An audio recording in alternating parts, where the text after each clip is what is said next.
Wells, and I am making this video to walk you through step by step how to add yourself onto our online scheduler. If you can get this done tonight, Sunday, that would be great. If not, definitely by the end of tomorrow. So the first thing that you will need to do is make sure that you have an account with FSU.mywconline.com.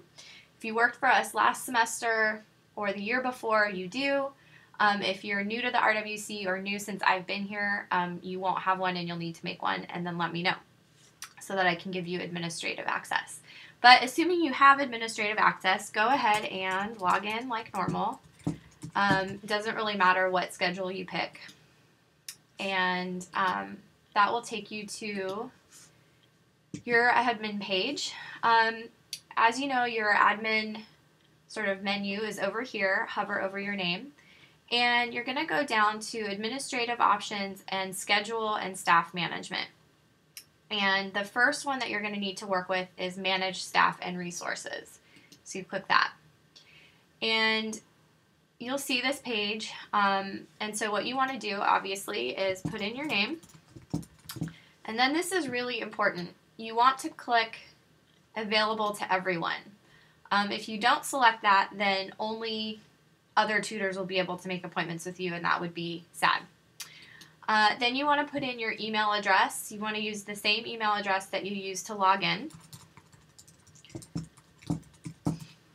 And then you have a couple of choices. Send appointment confirmation emails. If you want to be emailed every time a student makes an appointment with you so that you know a little bit ahead of time what you have coming up, you can select yes. If you don't want all that email and you know that you're going to be really good about checking the schedule frequently, you can say no. When it says display email address, leave that as no. I would prefer students don't have your email addresses. Then can only edit own client report forms? No, just leave that as resource can edit any client report form. And then make this resource a basic administrator. Select yes, even though you're already a basic administrator, because if you weren't, you wouldn't be able to see this screen. Just go ahead and select it. Okay, so then you have some choices here. You can put in a bio, and I actually would love if everyone would do this. Just put in a little bit of information about yourself, what you're studying, any previous tutoring experiences you've had, anything kind of random you think students might like to know. Don't worry about putting in location. For focus options, those of you who have tutored and know that you're really good at, say, personal statements, can put that in. Digital Studio tutors, please do put in the software that you feel like you are most familiar with. So if that's Photoshop, put that in InDesign, put that in. This is just a place for you to kind of say, here are the things that I specialize in. You might also specialize in working with international students, for example. So you can put that in. Then this is where it gets exciting because you're going to have to make one of these profiles for every location that you're going to work in. So let's say you are working in both Williams and Stroger. So this profile then is going to be for Williams, and I'm going to select that. Later on, I'm going to come back and do this all over again for Stroger. For available dates, you want to pick January 7th through April 27th. That's the Saturday after the end of finals week. And then when it says number of appointments per time slot, just leave that as 1. Shortest allowable appointment length is 30 minutes.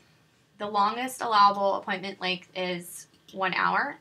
And available for online tutoring, select no, face-to-face only. If some of you are interested in learning about our online tutoring options, we can talk about that later. And so then you would say, okay, just double check everything, 1 appointment per time slot, 30 minutes an hour, double check that it's available to everyone, and say add staff or resource. Okay, and you'll know that you did it because you'll see this little box here. And anytime you want to, you can always come back in and edit what you did if you need to. Okay, So let's say you need to do this again because you're working in another location. Go ahead and go through that all now. Create your next profile for that location. After you've done that, then this is step 2. You go back to welcome, go back to schedule and staff management, and now you're going to go to enter starting availability. And you'll get a pop-up box, and you're going to want to select your name.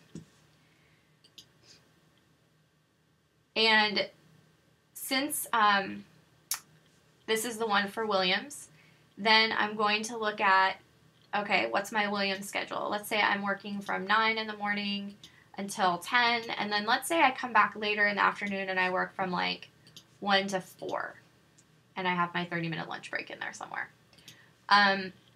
That's how you would do that. So it's Monday, Tuesday, Wednesday, Thursday, Friday, Saturday, Sunday. We're not open in Williams, so you won't have that option. So here's where you're going to enter your times for Williams location. After you've done that and you double check to make sure everything is correct, save schedule, saving the schedule, save schedule. Okay, there it is, and that's it, and it says the requested schedule has been added successfully, blah, blah, blah. If you want to double check, you just go to view schedule, click on Williams, because that's what I just added, and you'll see white boxes, which indicate this is when I'm available. Purple is I'm not available. And that is it. So it's not incredibly complicated. It's just a number of steps that have to be done precisely. Otherwise, it's going to be kind of a hot mess. And again, if you need to double check your schedule one more time, definitely go to the Google Doc and look at that, and it has everything there. And email me if you have any questions. All right, thanks you guys.